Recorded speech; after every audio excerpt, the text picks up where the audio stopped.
And Tata Motors is entering a crucial new phase in India's EV race, moving beyond early adopters and targeting mainstream buyers. In this edition of Big Business Bet, WION speaks to Vivek Srivatsa. Pardon me, this is Vivek Srivatsa, I repeat that, Tata Motors Chief Commercial Officer, about affordability, trust, charging infra and India's electric mobility future. Listen to this.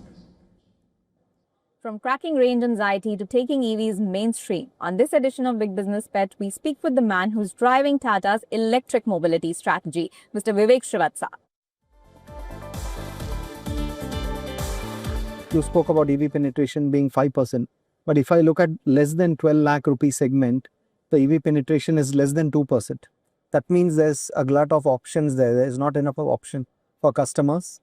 So that's where our strategy behind the Punch EV was, and now the Tiago EV. So today we have two options of products less than 12 lakhs with affordable prices, no compromise on safety, no compromise on battery sizing. So we really think between the Punch EV and the Nexon EV, it will hugely bring in a lot of first-time EV buyers under 12 lakh rupees budget, and that will do a big job in mainstreaming EV penetration. Having said that, today with all the uncertainties around fuel prices and availability, we are already seeing a big level of interest brewing for EVs. Now we are talking about the entry segment where people can afford only one car, and we really feel that, the Tiago EV is a great car for one car households, because if you look at the kind of usage patterns of these customers, they on an average do about 40 kilometers a day, which is about 200 kilometers a month, which is basically one full charge of a Tiago, So in one charge, a week's running is taken care. You charge it overnight, let's say end of the week, and you are ready for again the next week. Plus all the safety factors and all that. The big impact is cost of ownership, where the customers begin saving a lot of money what they used to spend on fuel, and like was presented, the car actually starts paying back its cost to them. Our estimate is if you drive about 1,500 kilometers a month, in 5 years the Tiago EV pays for itself back in your saving, and if you extend your ownership beyond 5 years, it actually saves you money for your next car. Actually, the fastest growth is happening in tier 2 cities. Yeah, because there, home charging is not a problem there. Every home has a space for parking and they can put it there. Unlike in cities where many of us don't have dedicated parking slots. So if I don't have a parking slot, I can't put a home charger.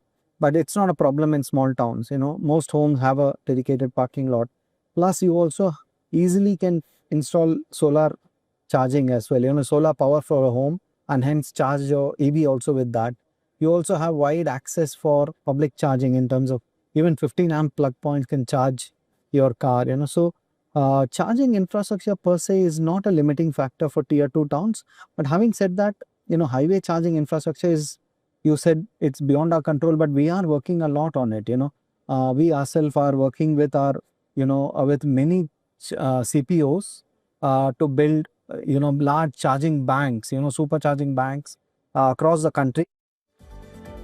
Product availability, democratization of technology, confidence in charging infrastructure.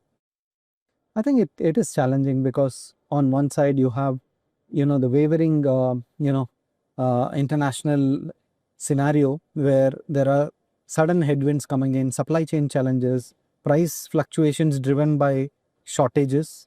I think the way to manage it is to localize, as we spoke further, apply economies of scale, and also probably get into innovative offerings like the battery as a service. A combination of all three to ensure that customers don't need to pay higher than what they need. Multi-powertrain approach. We have a powertrain for all kind of needs. We have a very good, well thought through range of cars as well, starting from entry but also getting into high SUVs and premium customers, but also powertrain options. You take the Tiago, we have 3 powertrains available. You take Nexon, we have 4 powertrains available. So I think creating options for customers in terms of powertrains, transmissions is also the key. So while we have a certain number of products in our portfolio. When you add in powertrain options, then the options become really wide for customers, and hence we cater to most customer needs. So I think that is a big bet for us.